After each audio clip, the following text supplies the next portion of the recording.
9번 효용 극대화를 추구하는 소비자 A의 효용 함수가 콥더글라스형 함수로 주어져 있을 때 이에 관한 설명으로 옳지 않은 것은 단 A는 모든 소득을 X제와 Y제의 소비에 지출한다.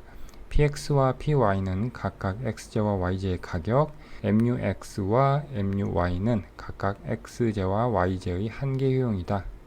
먼저 X제와 Y제의 수요함수를 도출한 다음 보기를 하나씩 살펴보겠습니다.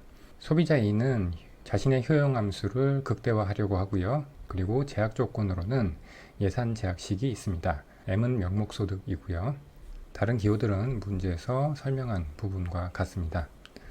소비자 A의 효용함수를 보면 콥더글라스형 효용함수이기 때문에 원점에 대해서 볼록한 효용함수고, 그리고 직선의 예산 제약선에 의해서 효용 극대화점은 코너에가 아니라 내부에가 나오게 되니까 우리는 효용 극대화 1개 조건인 X제와 Y제에 대한 한계 대체율과 X제와 Y제의 상대 가격을 같게 놓으면 되겠죠. 먼저 한계 대체율을 구하면 X제와 Y제에 대한 한계 대체율은 X제 한계 효용 나누기 Y제 한계 효용이고, X제 한계 효용은 효용함수를 X에 대해서 미분, Y제 한계 효용은 효용함수를 역시 Y에 대해서 미분하면 되겠습니다.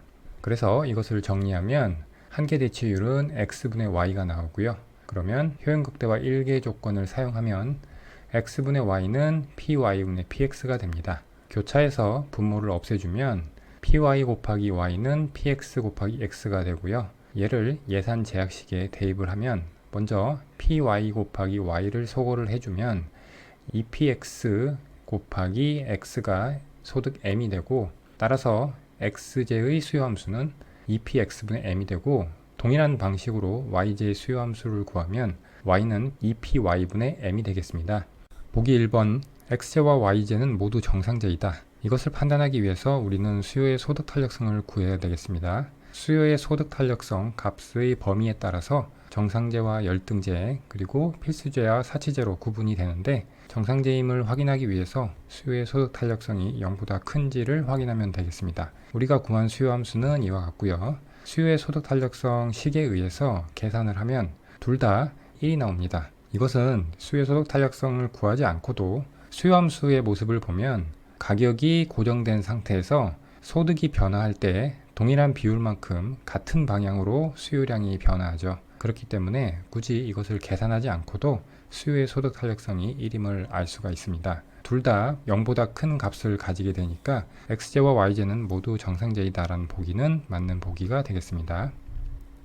그 다음 보기 2번과 3번인데 시장 가격에 대한 조건이 주어졌습니다. PX가 EPY라고 주어졌는데 그 이야기는 상대 가격 PY분의 PX가 2라는 의미가 됩니다. 앞에서 한계 대체율이 X분의 Y라고 구했고 PY분의 PX가 2니까 이와 같이 식을 구성할 수가 있고요. 보기 2번에서는 X제 한계 효용과 Y제 한계 효용의 관계를 묻고 있는데 그것은 이 부분과 2를 가지고 계산하면 되죠. 그러면 MUX가 2MUY가 됩니다. 그런데 여기는 2가 아니라 0.5가 계수로 붙어 있죠. 그래서 보기 2번이 틀렸고요. 보기 3번 Y와 X와의 관계를 묻고 있는데 이것은 이 부분과 2를 가지고 계산하면 되겠죠. 그러면 Y는 2X가 되니까 보기 3번은 맞는 보기고요. 보기 4번은 한계 대체율의 체감을 묻고 있습니다. 우리는 주어진 효용함수가 콥더글라스형 효용함수이기 때문에 원점에 대해서 볼록하다는 것을 알고 있습니다. 따라서 이것은 풀지 않고도 맞다는 것은 알 수 있는데 수식으로 확인을 해보면 한계 대체율은 이와 같이 구했는데 아래에 무차별 곡선이 있다고 할 때 한계 대체율이라고 하는 것은 무차별 곡선의 기울기에 마이너스를 붙인 값입니다. 한계 대체율이 체감한다는 것은 X제가 증가함에 따라서 기울기가 점점 완만해진다는 것을 의미하고, 이것은 무차별 곡선의 기울기가 음수인데 음수인 기울기 값이 점점 0에 가까워지는 것을 의미합니다.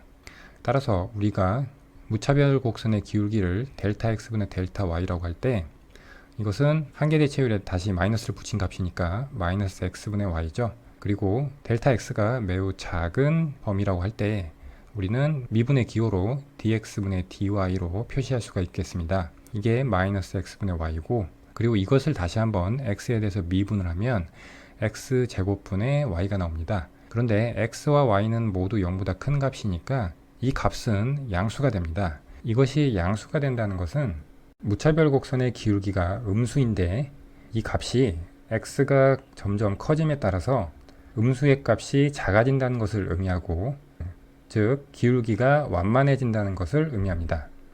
따라서 한계 대체율은 체감함을 우리는 확인할 수 있습니다. 그래서 보기 4번은 맞는 보기고요. 마지막 5번, y제 가격이 상승하여도 x제 소비는 불변이다. x제 소비에 영향을 주는 요인을 묻고 있는 문제죠. 이것은 x제 수요함수를 보면 되겠습니다. x제 수요함수를 보면 x제 가격과 소득이 영향을 미치는데 y제 가격은 요인에 없죠. 그렇기 때문에 y제 가격이 아무리 변해도 x제 소비는 불변이 되겠습니다. 따라서 5번은 맞는 보기고요. 따라서 9번 문제는 2번이 답이 되겠습니다. 10번, 오염물질을 발생시키는 상품 A의 시장 수요 곡선이 주어져 있고 사적 한계비용과 사회적 한계비용 곡선도 각각 PMC와 SMC로 주어져 있습니다. 사회적 최적 생산량을 달성하기 위하여 부과해야 하는 생산 단위당 세금은 단 Q는 생산량, P는 가격이고 완전경쟁 시장을 가정한다.